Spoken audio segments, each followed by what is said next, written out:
Good Erev Shabbos, everyone. This week's Parsha is out of Yisro. Moshe Rabbeinu's father-in-law, Yisro, he leaves the comfort and the honor and glory of his home, and he goes into a vast desert to join with Klal Yisrael because he wished to be inspired by the events that took place. And the Parsha begins and says, Vayishma Yisro, Yisro, the Kohen Midian, the priest of Midian, the Chaysin Moshe, father-in-law Moshe, heard all that Elohim did for Moshe and Yisrael Amai. He heard all that God, using the name Elohim, did for Moshe and Yisrael. That God took them out of Egypt. And it says that he comes into the desert and Moshe brings him into his tent. And Moshe then tells the story of all that God, Hashem, did to Paro in Egypt on behalf of Israel. Upon hearing this, it says, Vayichad Yisro. Rashi tells us, what is Vayichad? He was overjoyed because of all the good that God did for Yisrael, for Israel. Asher Osa Hashem li Yisrael, all that God did for Yisrael. And then Yisro says something that we haven't heard until this point. Yisro says, Baruch Hashem. Could you imagine that? The first one to say Baruch Hashem is Yisro. He realizes that Hashem is the source of all blessing. And then he says in the next pasuk, Ato yodati ki godol Hashem mikol ha'elohim. Now I know that Hashem is greater than any other deity, for indeed Yisro studied the religions of the entire world.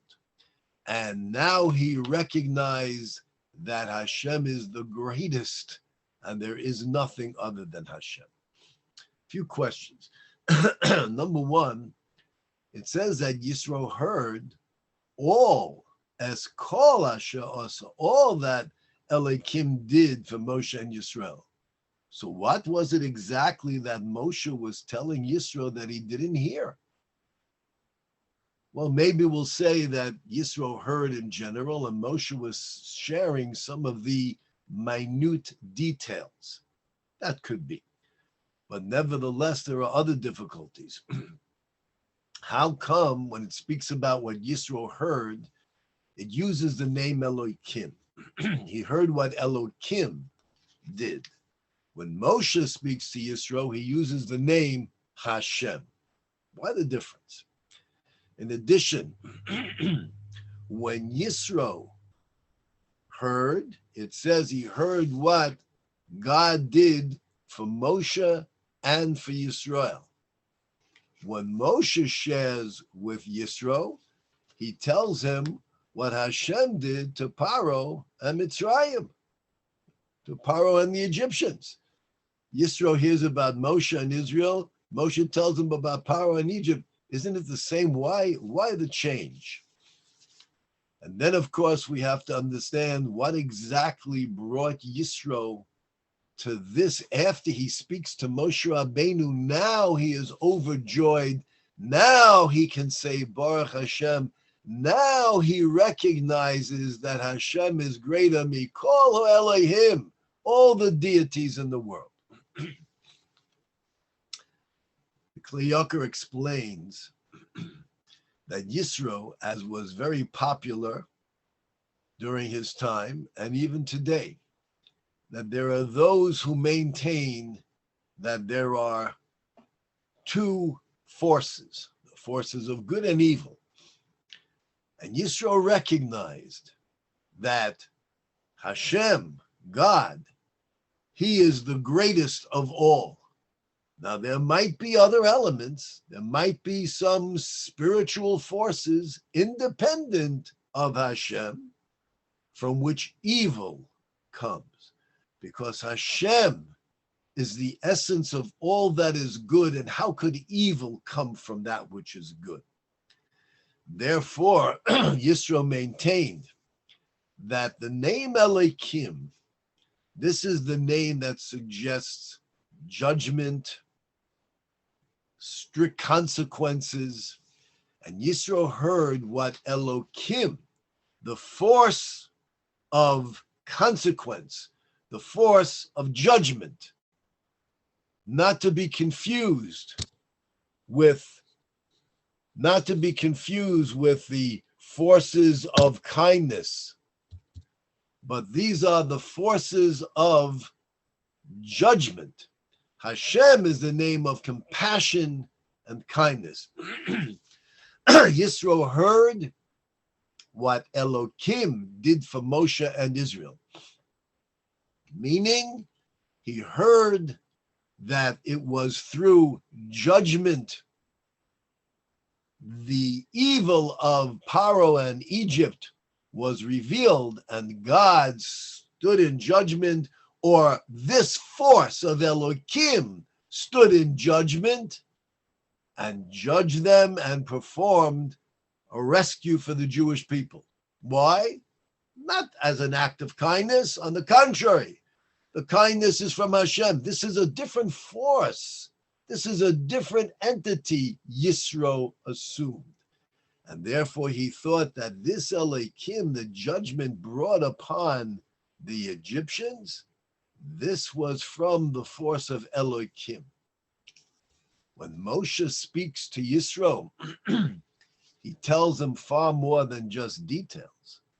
He says, Yisro, you're making a fundamental mistake. There are no independent forces other than Hashem. There is no such thing as anything having any element of control other than Hashem. On the contrary, everything that exists is the will of Hashem. Hashem is the creator.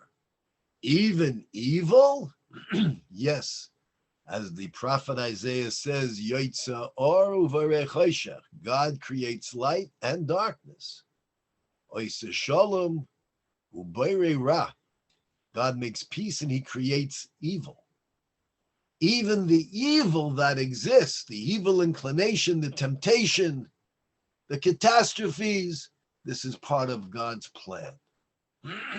Therefore, Moshe says, Yisro, I'm going to tell you what Hashem, the name of kindness and compassion, the name of he who has brought everything into existence and sustains it, what Hashem did to Paro and to Egypt. Because to Paro and Egypt, that's not an act of kindness. That was judgment. They were judged. They were punished. And you know what, Yisro? That too comes from the element of the compassionate, loving, kind God, the sole creator and master and force that exists within the entire universe. There is no other force. Why would Hashem create evil? Moshe said, because God, in his great love for Klal Yisrael and humanity, presents challenges to us. If there wouldn't be an evil inclination, everybody would want to do good. There wouldn't be any challenge, there wouldn't be any test, and we would not earn the remarkable reward that is available to us for all eternity in the world to come. Therefore, Hashem created man and put him in an arena in which there would be constant challenges and tests. There is an evil inclination. There is circumstances that challenge man constantly. And this is for our benefit. And sometimes man succumbs to his evil inclination and can do terrible things. But this is all under the divine supervision of the one, the only. There exists nothing other than Hashem. Even the name Elohim is nothing more than a manifestation of how Hashem is relating unto humanity. Upon hearing this, Yisro now, his mind expanded, and he was able to attain a level of joy. So many questions were answered. Vayichad Yisro. And he said, Baruch Hashem, blessed is Hashem, who rescued you from the hands of Pharaoh in Egypt. It is all Hashem. Everything now I realize, everything comes from one source and one source only, Hashem Echad. He is the only reality. There exists nothing else. And he concludes and says, Atoya dati, now I know, Ki Godel Hashem, that Hashem is greater, Mikolu Elohim, all of these deities, all of these various forces that we thought existed, the force of temptation, the force of seeking power, the source of all types of different flaws that exist in the human condition. Hashem is the source. Hashem created everything. Hashem is greater than anything a human being could ever imagine. He is the sole source of all that exists. This is what Yisro was saying. That was Moshe's message to Yisro. We see within our lifetime, there's so much evil, there's so much corruption, there's so much anti-Semitism. Sometimes we're just left speechless and astounded how great intellectual minds, professors at the finest Ivy League universities can justify and say, look at the context and look at what Israel and Jews and whatever, and it's ludicrous and it's insanity. And we find this around us. But this we must know. There are no two forces, there are no 10 forces, there is only one Hashem. Hashem Echad. And even though Hashem has given mankind the free will to choose, and to choose sometimes incorrectly, and make very poor decisions that can impact in horrific ways on others, there is only Hashem. And Hashem is in charge, and Hashem is there watching out for each and every one of us. And if we don't see this in this world, we are told that we will recognize this in the world to come.